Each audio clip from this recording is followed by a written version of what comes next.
When prayer, suffering, and silence become love. Hey lovely, are you ready to see our faith through God's lens today? This is not just a lesson in history. This is an invitation into the inner life, a journey of the soul that reminds us that God is not far, not distant, not unreachable, but already dwelling within us. So let's get to know God's kwento on Padre Pio. What do we do when we are praying faithfully, yet nothing seems to change on the outside?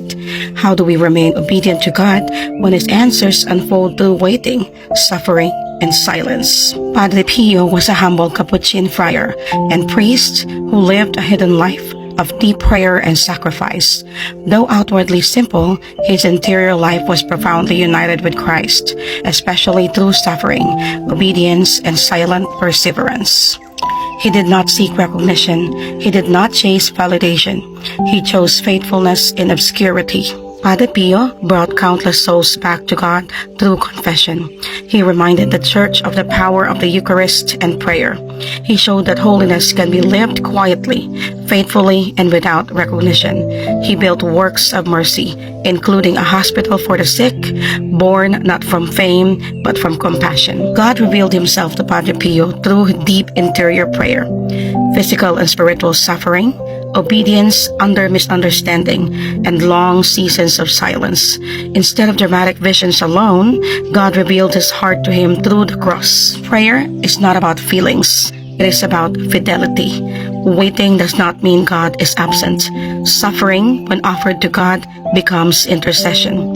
Silence can be a form of deep obedience. There was a season in my life when I was praying every day, faithfully, sincerely, yet nothing around me seemed to change. I was surrendering, I was waiting, I was trusting, but the silence was loud, the answers were slow, and the pain felt unresolved.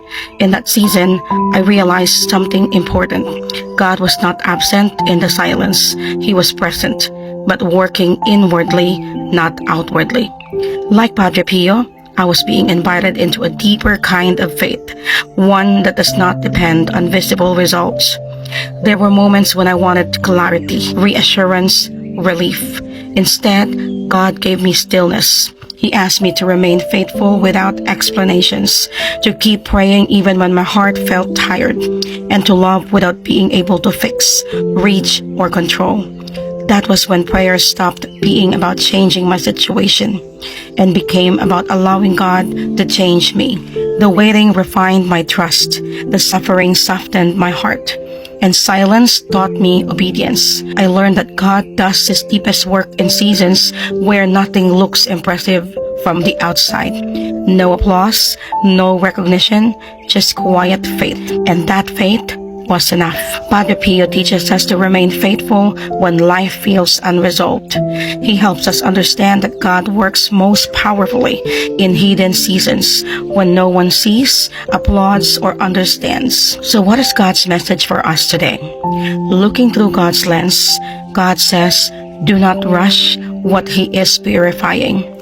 Stay in prayer, stay in hope, and do not worry, because God is always working, even when you cannot see it. Romans chapter 8 verse 18 says, I consider that our present sufferings are not worth comparing with the glory that will be revealed in us. God allows certain seasons of suffering not to break us, but to prepare us for a deeper glory, one that can only be formed through trust and surrender. May God grant you a faithful heart in prayer, peace in waiting, and courage in silence. And may you trust His timing and rest in His love. Have a lovely day.